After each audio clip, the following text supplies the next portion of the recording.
Next chapter है हमारे पास chapter 2 इसी पोर्शन का, द मजलिस शूरा यानी पार्लियामेंट।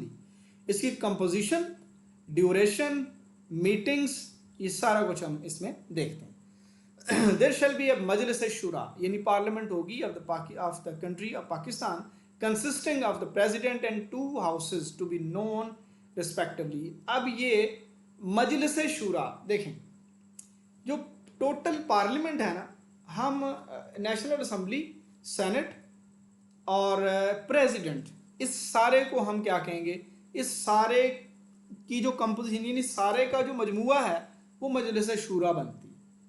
ठीक है, मशवरे की मजलिस शूरा। देयर शैल बी अब Majlis Shura of Pakistan consisting of the president 1 2 houses. कौन से?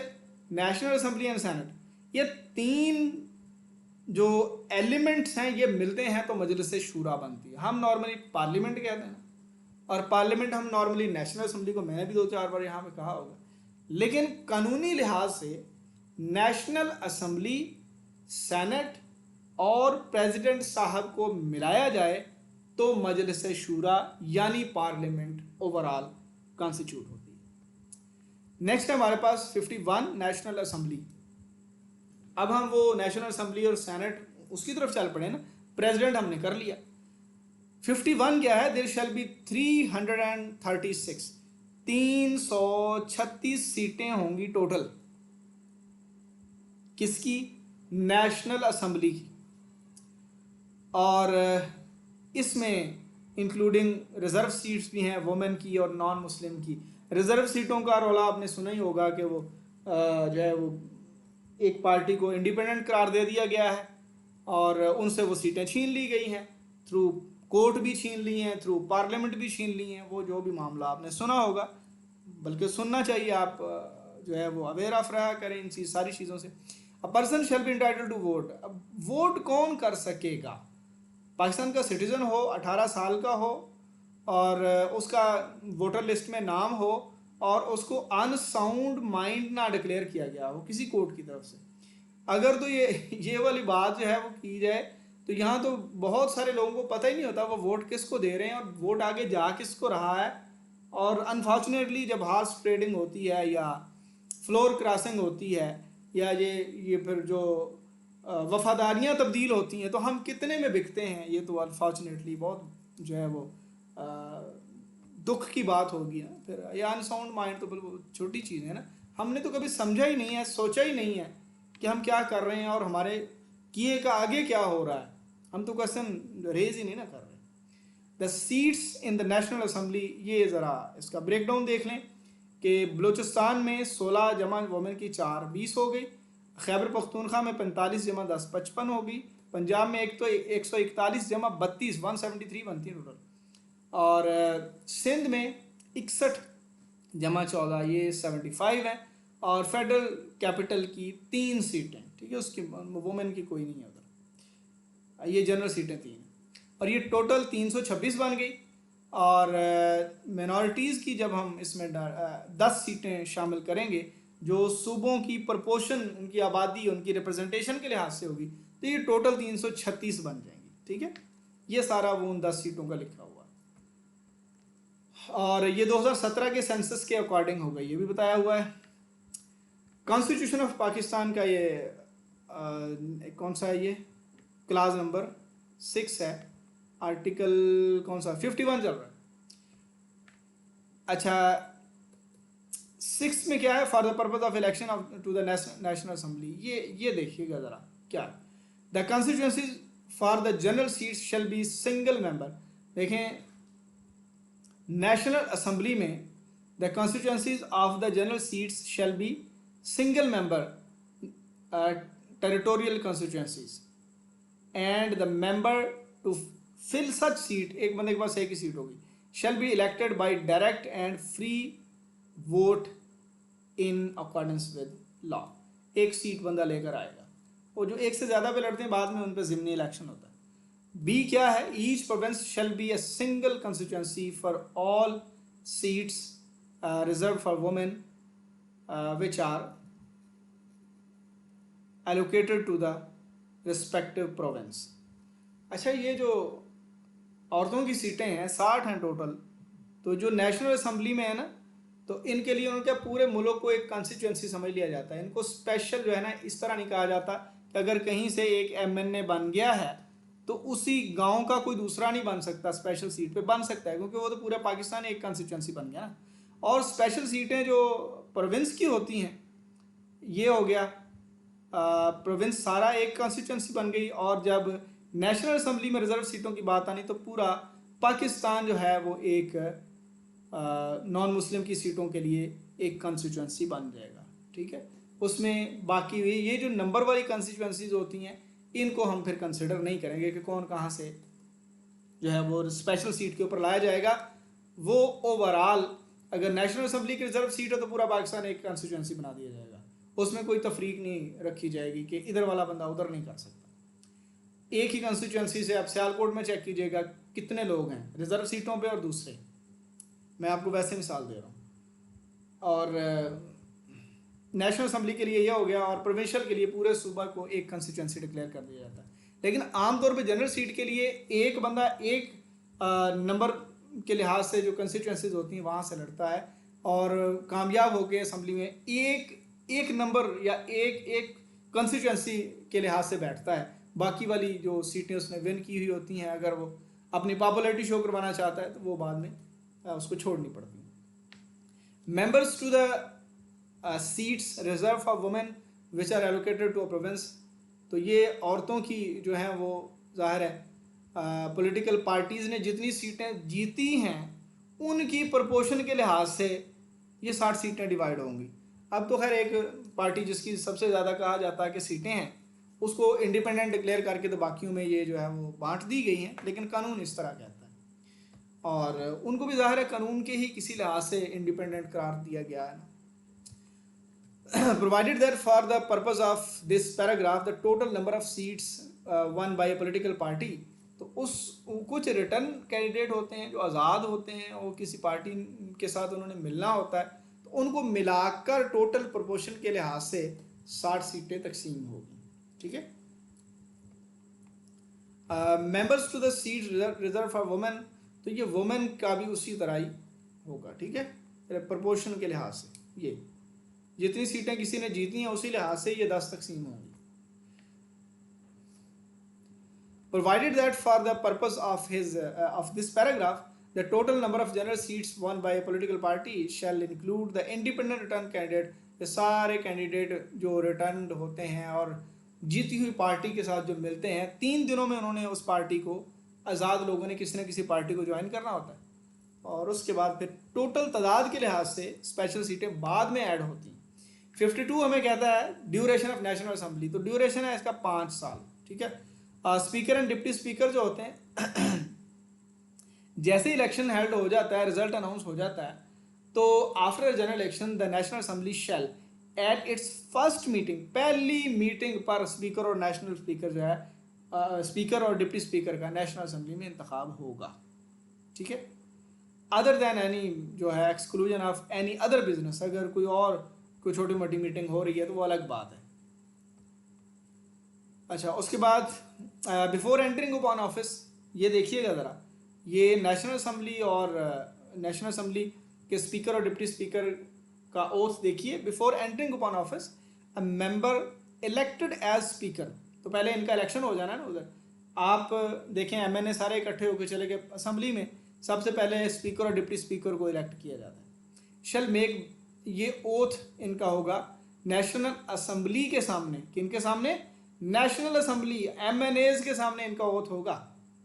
ठीक है, when the office of speaker is vacant, तो डिप्टी स्पीकर जो हैं वो उसकी जगह पे काम करेंगे, और अगर डिप्टी स्पीकर भी एब्सेंट है तो कोई भी रूल्स एंड प्रोसीजर के लिहाज से एमएनए जो हैं वो ये काम कर सकते हैं। अच्छा, द स्पीकर, अच्छा जब हम प्रेसिडेंट के फौत होने की बात कर रहे थे, चेयरमैन सेनेट आ गया, उसके बाद नेशनल असम्बली के स्पीकर आ गए, तो उसको एक बार पैरा को लाजमी पढ़िएगा। मेरा ख्याल वो इसमें थोड़ा सा मिक्स हुआ। ये जो कोई भी प्रोसीजर के लिहाज से कोई मेंबर भी एक्ट कर सकता है, ठीक है, स्पीकर। तो ये स्पीकर के लिहाज से प्रेसिडेंट का मेरा ख्याल चेयरमैन और स्पीकर तक ही मौजूद है। द स्पीकर और the deputy speaker shall not preside at a meeting of the assembly when a resolution for his removal, speaker deputy speaker साहब के जो अगर जमा हो गई है उनकी रिमूवल की रेजोल्यूशन कंसिडर हो रही है, जमा हो चुकी है, तो वो प्रिजाइड नहीं करेंगे उतनी देर। और द स्पीकर में बाय राइटिंग अपने हाथ से लिखा हुआ जो इस्तीफ़ा है वो प्रेसिडेंट को देंगे। ये फ़र्क समझ लीजिए कि जो स्पीकर डिप्टी स्पीकर हैं ये ओथ अपना हलफ उठा तो असम्बली के सामने रहें, लेकिन इस्तीफ़ा प्रेसिडेंट को दे रहे हैं। द डिप्टी स्पीकर में ये भी उसी तरह ही है। और ये जो असम्बली में के सामने डिप्टी स्पीकर ने इस्तीफ़ा दिया, हलफ असम्बली के सामने और इस्तीफ़ा स्पीकर को, और स्पीकर साहब ने हलफ असम्बली के सामने और इस्तीफ़ा जो है वो प्रेसिडेंट को, ठीक है। अच्छा, नेक्स्ट है the office of the speaker और deputy speaker shall become vacant, अगर वो रिज़ाइन कर दे या cease to be a member of assembly रहे, उसकी मेंबरशिप ख़त्म हो जाए या रिमूव कर दिया जाए तो वो वेकेंट हो जाती है ना सीट।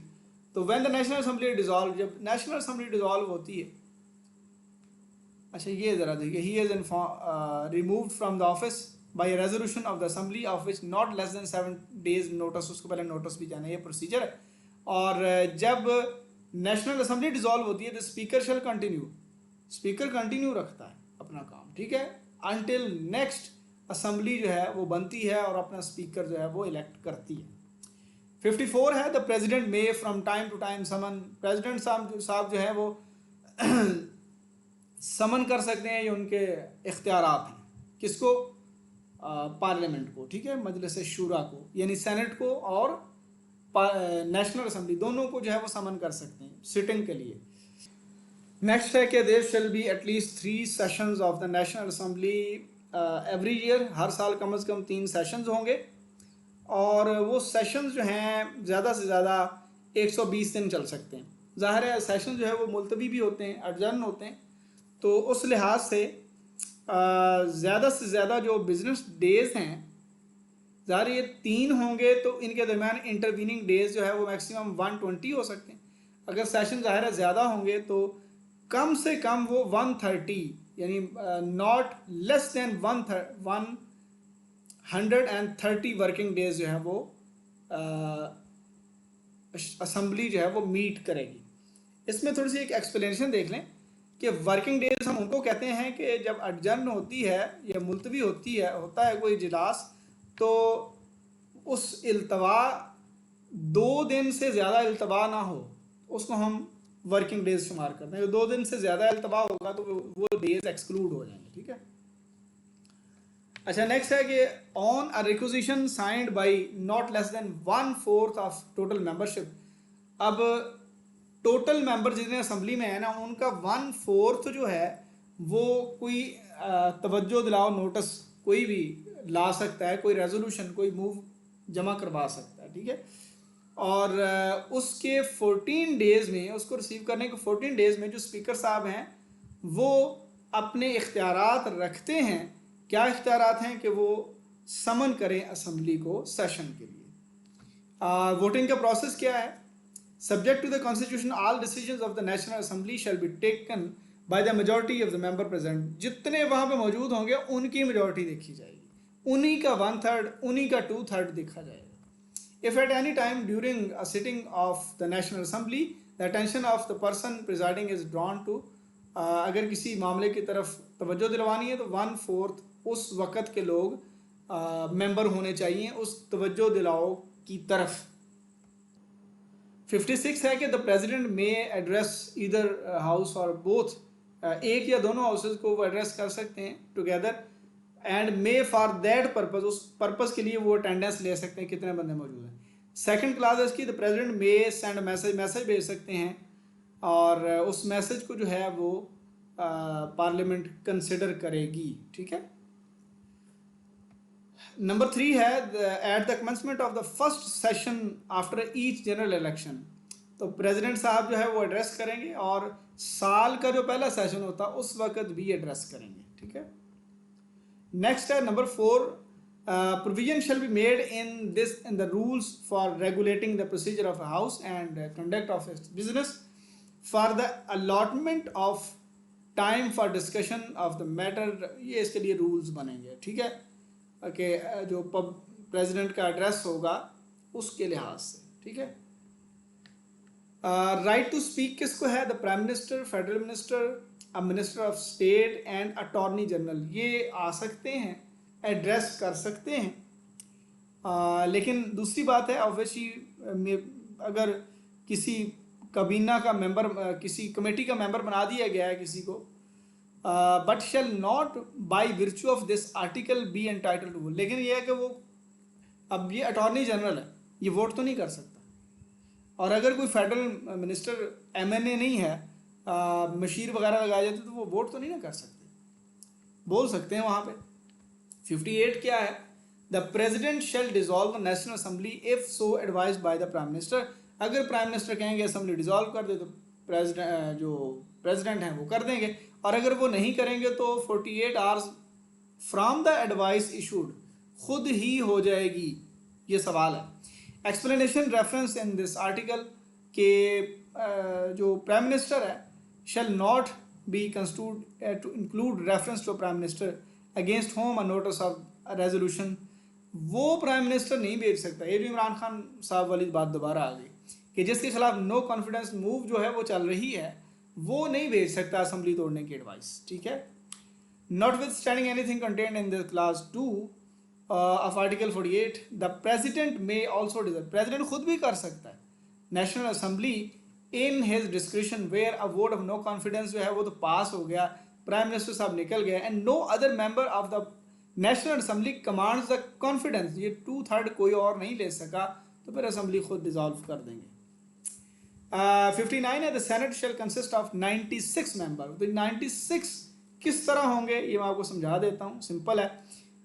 14 होंगे जनरल हर सूबे में से, 4 सूबे हैं ना हमारे, और 4 होंगे सेनेटर हमारे फेडरल टेरिटरी के, और उसके बाद 4 होंगी वोमेन हर सूबे से, जनरल के साथ ऐड कर लें 14 और जमा 4 18 हो गई। फिर 4 टेक्नोक्रेट भी जमा कर लें हर सूबे से अलग अलग, ठीक है, 4 ये हो गए, और 14 जमा 4 18 जमा 4 कितने हो गए? 22 हो गए टोटल, ठीक है, 22। अब आ जाए मिनॉरिटी वाले, टोटल 4 हैं, ठीक है, 1 फ्रॉम ईच प्रोविंस, तो 22 जमा 1 टोटल कितने हो गए? 23। 23 हो गए हर प्रोविंस से, जमा कर लें 4, तो ये टोटल 96 ही बनते हैं। इसको चेक कर लेंगे। Provided that paragraph F shall be effective from the next senate election. ये 18 अमेंडमेंट की बात हुई थी कि ये वाली बातें, ये मिनॉरिटीज़ वाली जो बात है ये नेक्स्ट जो इलेक्शन सेनेट का उस पर होगी। Election to fill seats and senate allocated to each province shall be held in accordance with the system of proportional representation. तो ये जो सेनेटर होते हैं, सेनेटर दरअसल बनते हैं पार्लियामेंट, नेशनल असेंबली और प्रोविंशियल असेंबली के जो सीटें हैं उनको तकसीम करके, ठीक है, रिजर्व सीटें निकाल के बाकी वाली जो है ना जनरल वाली वो तकसीम कर दी जाती सारी सीटों पर, जितनी जितनी आती हैं उस लिहाज से जितनी जितनी सीटें जिस जिसके पास हैं उतने वो उनके सेनेटर मुंतखब होते हैं। The senate shall not be subject to dissolution but the term of its member. तो ये सेनेट डिसॉल्व नहीं होता, जिस तरह पार्लियामेंट आपकी डिसॉल्व हो रही ना नेशनल असेंबली, सेनेट डिसॉल्व नहीं होता। तो ये 3 साल बाद 50% फिलिंग होती है इनकी। मिसाल के तौर पे कुछ लोग 2027 में रिटायर होंगे और कुछ लोग 2030 में, ठीक है। जो 27 में रिटायर होंगे ना 50%, वहाँ पे नए इलेक्ट होके आ जाएंगे, वो 2000 जो है वो 6 ईयर होती है इनकी टर्म, वैसे वो 33 तक रहेंगे, और 30 में जो इलेक्शन आएगा वो फिर 36 तक रहेंगे। यानी 50% इलेक्शन होते हैं हर 3 साल के बाद। ये ओमिट हो गई ये चीज़। अच्छा, one elected on general seat shall retire. अब ये देखें, ये जो 14 है ना, हर प्रोविंस से, इनमें से 7 3 साल बाद, 7 अगले। स्टार्ट में तो ऐसे होता, और जाहिर है जब एक वक्त में कोई नई सीटें मुतारफ़ हुई हैं तो उस वक्त इलेक्शन कमीशन बताता है कि कौन लोग 3 साल बाद रिटायर होंगे और कौन 6 साल बाद। ठीक है, अब यहाँ पे जो है जब सेनेट में सीटें जनरल बनती हैं तो वो कहते हैं one elected on general seat shall retire after the expiration of first 3 years. तो ज़ाहिर वो 3 साल पहले बना तो 3 साल पहले रिटायर हो जाएगा। And other shall retire after the expiration of the next 3 years. ठीक है, और उस वक्त फिर नई सीटें आ जाएंगी, नया जो है सेनेटर मुंतखब हो जाएंगे। और ये बाकी वाले भी इसी तरह टेक्नोक्रेट भी हैं। वन इलेक्टेड जो है वो 3 साल बाद, और दूसरा जो है वो अगले नेक्स्ट 3 साल बाद रिटायर होगा। नेक्स्ट है, ये सारी वही चीज़ें, इनको आपने रीड लाजमी करना है। 60 हमारे पास, after the senate has been duly constituted. जब सेनेट मुकम्मल बन गया है तो फिर जिस तरह नेशनल असम्बली जब बन गई थी जनरल इलेक्शन के बाद, सबसे पहले स्पीकर और डिप्टी स्पीकर मुंतखब हुए थे, तो यहाँ पे सबसे पहले chairman and deputy chairman senate जो है ना वो मुंतखब हो रहे पहली मीटिंग पे। तो ये मुंतखब होंगे, और इनका इनकी टर्म टोटली 3 ईयर्स होती है। सेनेटर तो 6 साल के लिए बनता है ना, और 50% हर 3 साल के बाद रिटायर हो रहे हैं, लेकिन चेयरमैन और डिप्टी चेयरमैन की टर्म ही 3 साल है। और इनके लिए जो रूल्स एंड प्रोसीजर वगैरह हैं वो सारे नेशनल असम्बली वाले होंगे, और वहाँ पे जहाँ पे 130 मिनिमम बिजनेस डेज थे, इनके लिए 110 मिनिमम बिजनेस डेज हैं। ठीक है, ये भी क्वेश्चन है। नेक्स्ट हमारे पास provisions as to member of Majlis Shura parliament. अब ये 62-63 मैंने जानबूझ के आज की इस क्लास में शामिल किया है। तो देखते हैं qualification for membership of Majlis शूरा, तो कौन होगा क्वालिफाइड, और अगले में हम देखेंगे कि 63 में कौन डिस्क्वालीफाई हो रहा। सिटीज़न ऑफ पाकिस्तान होना चाहिए, 25 साल उसकी एज होनी चाहिए। ठीक है, मजलिस शूरा यानी पार्लियामेंट, या जब सेनेट की बात आएगी तो उसकी एज ज़्यादा है। ठीक है, एनी पार्ट ऑफ पाकिस्तान का वो जो है वो any part of Pakistan for election to a general seat or seat reserved for women, इन सब के लिए यही है। Any area in a province from which he seeks membership, जहाँ से उसको मेंबरशिप मिली है, ये वुमेन के लिए। ठीक है, और ही is in case of senate not less than 30 years. Senate में अगर उसने जाना है तो 30 ईयर्स का होगा तो उसका वोट काउंट होगा, या फिर वो इलेक्शन लड़ सकता है। और अगर उसने नेशनल असम्बली में जाना है तो 25 साल, ये उसकी एज है। अच्छे करैक्टर का हो, उसको इस्लामी तालीमात का पता हो, और नेक पाकबाज हो, और सादिक और अमीन हो। ये असल में बात ज़्यादा चलती है, सादिक अमीन कौन है कौन नहीं है, इस पर डिस्क्वालिफिकेशन वाली बातें चलती रहती। अच्छा, और वो he has not after the establishment of Pakistan work against the integrity of country, मुल्क की इंटेग्रिटी के खिलाफ उसने कभी काम नहीं किया हो। The disqualification specified in paragraph D and shall not apply to a person who is non Muslim. तो जाहिर है जो मुसलमान वाली बात थी तो वो उसमें नॉन मुस्लिम तो फिर नहीं आएंगे टीचिंग के लिहाज से। 63 आ जाता है, a person shall be disqualified from being elected और चूजन एज। वो जो भी बना हुआ है मेंबर ऑफ पार्लियामेंट है उसको हम हटा देंगे अगर अनसाउंड माइंड डिक्लेयर हो गया किसी कॉम्पिटेंट कोर्ट से, अनडिस्चार्ज इंसॉल्वेंट, दिवालिया हो गया, अपना कर्ज अदा नहीं कर सका। ज़ाहिर है जो अपना घर या अपना आप नहीं संभाल सकता उसने पाकिस्तान क्या संभालना है।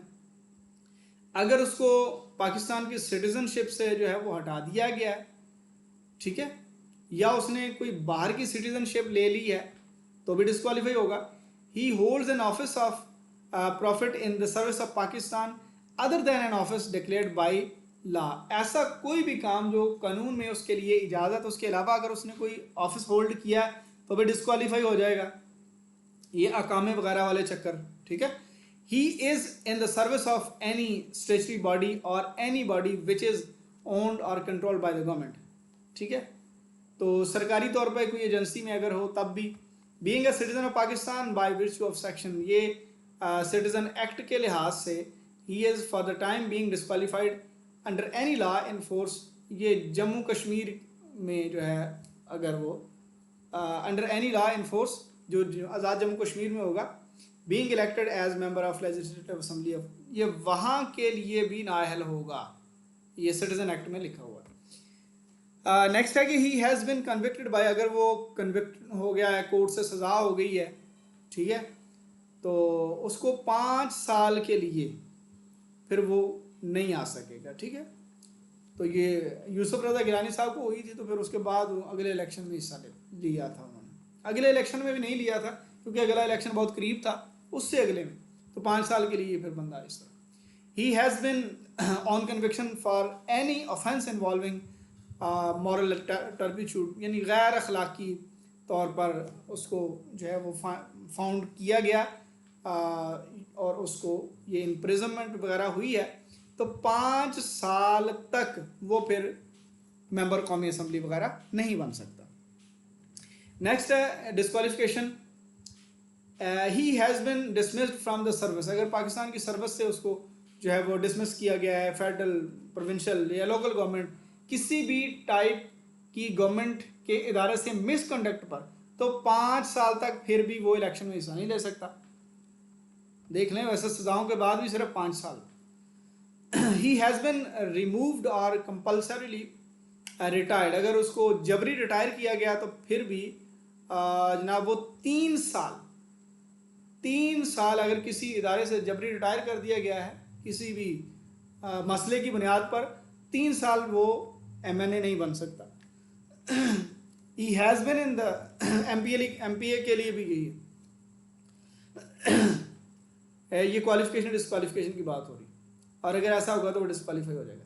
He has been in the service of Pakistan of or any statutory body or any body which is owned or controlled by the government, government के किसी इदारे में हो और उसको 2 साल छोड़े हुए हो जाएं तो फिर वो क्वालिफाइड है, अदरवाइज क्वालिफाइड नहीं है।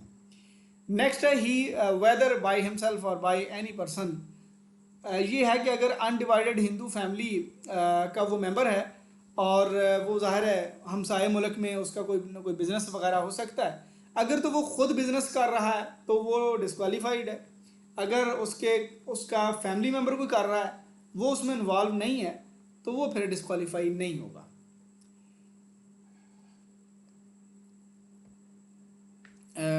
और अगर किसी को विरासत में कुछ ऐसा मिला है, या अनडिवाइडेड कम्युनिटी वाली बात में, उस कम्युनिटी से जिसका ताल्लुक़ है, तो जो चीज़ उसको मिली है उसके 6 महीने बाद तक वो डिस्क्वालीफाई रहेगा, उसके बाद क्वालिफाई हो जाएगा। वेयर द कॉन्टेक्ट, ये वो वाली बात कि अगर वो अनडिवाइडेड कम्युनिटी जो हिंदू है उसमें अगर वो खुद इन्वॉल्व नहीं है, उसका कोई बहन भाई है, तो उसको वो प्रॉफिट या ऑफिस होल्ड नहीं कर रहा, तो फिर वो अहल है। अगर वो खुद कर रहा है तो अहल नहीं है। अच्छा, next where he is a member of Hindu undivided, ये वही बात, अगर कोई और फैमिली मेंबर कर रहा है। एक्सप्लेनेशन क्या है कि गुड्स, ये जो गुड्स वाली बात है, डजंट इंक्लूड एग्रीकल्चर प्रोड्यूस, ये जो टमाटर वगैरह आते हैं, इनके अलावा अगर कोई बिजनेस है। ही holds any office of profit in the service of Pakistan other than the following offices, इनके अलावा अगर कोई ऑफिस है तो वो भी जो है, ही holds any office of profit in the services of Pakistan other then the following offices, इनके अलावा अगर कोई ऑफिस होल्ड कर रहा है तो वो भी डिस्क्वालीफाई हो जाएगा। कैसे? एक तो ये है कि an office which is not whole time, part time अगर कोई ऑफिस है, ठीक है, बेशक वो सैलरी ले रहा है या फ्री है। उसके बाद है लंबरदार वगैरह जो होते हैं वो भी इलेक्शन लड़ सकते हैं, कौमी रजाकार भी इलेक्शन लड़ सकते हैं, डिस्क्वालीफाई नहीं है ये। Any office the holder thereof by virtue of such office is liable to be called up for military training or military service under any law. तो ये मिलिट्री वगैरह की ट्रेनिंग में भी अगर any office the holder whereof by virtue of such office, उस office की वजह से is liable to be called up for military training or military service under any law providing for the constitution or raising of a force. तो इस किस्म का office अगर कोई चला रहा है जहाँ से लोग मिलिट्री वगैरह में जा रहे हैं तो वो ऑफिस होल्डर भी जो है डिस्क्वालीफाई नहीं होगा. ये कैडेट कॉलेजेस वगैरह की टाइप उनको रन करने ये मुझे वो लग रहा है. अच्छा, he has obtained a loan for amount of 2 million, कि अगर उसने 2 मिलियन लोन लिया, ये ऊपर वाली तो वो चीज़ें हैं कि इनसे डिस्क्वालिफिकेशन नहीं होती. एन जो है अगेन डिस्क्वालिफिकेशन वाली बात आ गई है कि he has obtained a loan of an amount of 2 million rupees या मोर, और 1 साल गुजर गया है उसने ये वापस नहीं किया जहाँ से भी लिया था बैंक वगैरह से, तो वो भी एमएनए वगैरह नहीं बनेगा. ठीक है, पार्लियामेंट का मेंबर नहीं बन सकता. और ही इज और हिज स्पाउस, उसकी बेगम वगैरह और एनी ऑफ हिज डिपेंडेंट, अगर बिजली के बिल वगैरह 10,000 तक ड्यू हैं, पे नहीं हुए और 6 महीने हो चुके हैं, तो वो बंदा भी अपने नॉमिनेशन पेपर में डिस्क्वालीफाई होगा. ठीक है, उसके बाद नेक्स्ट है he is for the time being disqualified from being elected or chosen as a member of the Majlis Shura Parliament or of a provincial assembly under any law for the time being in force. तो जो भी उस वक्त कानून होगा उसी लिहाज से उसको डिस्क्वालीफाई किया जाएगा. एक्सप्लेनेशन ये है इसमें, for the purpose of this paragraph law, ये जो ऑर्डिनेंस वगैरह वो उसके ऊपर लागू नहीं होंगे.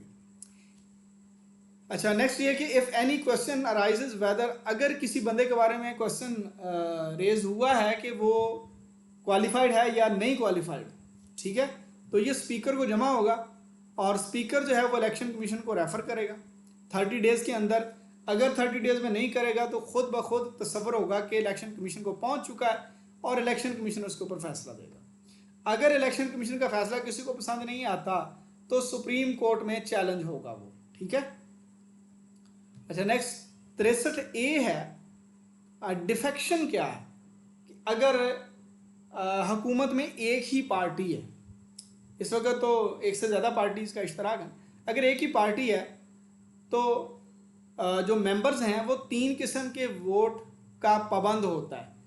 प्राइम मिनिस्टर का इलेक्शन, वोट ऑफ कॉन्फिडेंस और वोट ऑफ नो कॉन्फिडेंस, उसको पार्टी के साथ चलना पड़ता है, और मनी बिल, ये जो बजट वगैरह होता है, इन तीनों में अगर वो ऐसा नहीं करता तो हम उसको डिफेक्टिव कहते हैं. और ये डिफेक्शन पर जो है वो क्या होता है, डिस्क्वालिफिकेशन होती है. ठीक है. और जो हेड ऑफ द पार्टी होता है वो जैसे कहता है वैसे ही किया जाता है. ये फिर लेटर लिखते हैं इलेक्शन कमीशन ऑफ पाकिस्तान को और वो बंदे को जब डी-सीट कर दिया जाता है. ये वो पूरा प्रोसेस लिखा हुआ है. अच्छा, बाकी इसमें ये हाउस वगैरह और प्रिजाइडिंग ऑफिसर कौन होता है, स्पीकर या नेशनल असम्बली का जो स्पीकर है, चेयरमैन सेनेट है, इनको हम प्रिजाइडिंग ऑफिसर कहते हैं. तो ये भेजते हैं रेफरेंस दरअसल इलेक्शन कमीशन को. और हाउस कहते हैं, मीन नेशनल असम्बली हो गई या सेनेट, इन दोनों को हम हाउस कह सकते हैं. कॉन्स्टिट्यूशन का नेक्स्ट हमारे पास 8 इसकी क्लास है कि article 63A substituted as aforesaid shall come into effect from the next general election. तो ये जब 2010 की अमेंडमेंट है 18वीं, उन्होंने कहा 63A नेक्स्ट लागू होगा. Provided that till article 63A substituted as aforesaid comes into effect the provinces of existing article 63A shall. तो 63A जो है पहले जो अमेंडमेंट से पहले जो था वो ये इन्फोर्स रहना था. 64 में है वेकेशन ऑफ सीट्स. अब मेंबर ऑफ मजलिस शुरा यानी पार्लियामेंट से में by writing under his hand, अपने हाथ से लिखा हुआ जो इस्तीफ़ा है नेशनल असम्बली वाले स्पीकर को और चेयरमैन सेनेट को सेनेट वाले देते हैं. ठीक है. अ हाउस में declare the seat of a member vacant if without leave of the house. अगर कोई बंदा बग़ैर लीव के 40 दिन एबसेंट रहता है तो उस सीट को खाली डिक्लेयर कर दिया जाता है। Oath of members, a person elected to a house shall not sit or vote until here, जब तक वो हलफ नहीं उठाते, थर्ड स्केड्यूल में हलफ दिए हुए हैं यहाँ पे, उसके मुताबिक वो हलफ नहीं उठाता तो उसको पार्लियामेंट में बैठने या वोट करने की इजाज़त नहीं होती। प्रिविलेजेस क्या क्या हैं, इनकी सैलरीज वगैरह ये सारा यहाँ पे लिखा हुआ है। उसके बाद in other respects the powers, इनको कुछ इम्यूनिटीज़ भी हैं, ठीक है, ये भी आप रीड कीजिएगा। Next, provided that such law, many powers are court to punish a person who refuses to give evidence or produce documents। Immunities के बावजूद अगर अदालत किसी को बुलाती है कि आप एविडेंस लेके आएँ या गवाही दें और वो नहीं देता तो फिर उसके ख़िलाफ़ कानून हरकत में आता है। नेक्स्ट ये कि shall have effect subject to such order for safeguarding confidential matter, अगर उसने कोई ऐसा काम कर दिया है कि प्रेसिडेंट की तरफ से या बाकी जो पार्लियामेंट के रूल्स हैं उनके ख़िलाफ़ उसने कोई ऐसी चीज़ डिस्क्लोज कर दी है तो भी उससे पूछगिछ होगी, ये इम्यूनिटी में नहीं आता। The provisions of this article shall apply to person who have the right to speak and otherwise to take part in the proceeding, तो ये उन पे अप्लाई होंगी जो वहाँ पे बैठते हैं और वोट करते हैं। नेक्स्ट है कि इन दिस आर्टिकल मजलिस शुरा हम पार्लियामेंट को कहते हैं, इधर वो हाउस अकेला हो या जॉइंट सेशन में हो, ठीक है। और यहाँ पर हम आज इक्तफ़ा करते हैं। नेक्स्ट इंशाल्लाह हम प्रोसीजर जो जनरली है उसको देखेंगे 67 से। तो आज लेक्चर काफ़ी लंबा हो गया, हो सकता है ये 9 बजे तक अपलोड ना हो, थोड़ा लेट भी हो सकता है, लेकिन आपने कोशिश करनी कि जब ये अपलोड होता है और आपको मैसेज मिलता है तो उससे इस लेक्चर के टोटल टाइमिंग प्लस 30 मिनट उसके अंदर अंदर आपने अपनी प्रेजेंटेशन देनी है, अपना जवाब देना है, जो कुछ सवालात हम ग्रुप के अंदर करेंगे। अपना ख्याल रखना है और मुझे और मेरी टीम को दुआ में याद रखना है। अल्लाह ताला आपका हामी नासिर।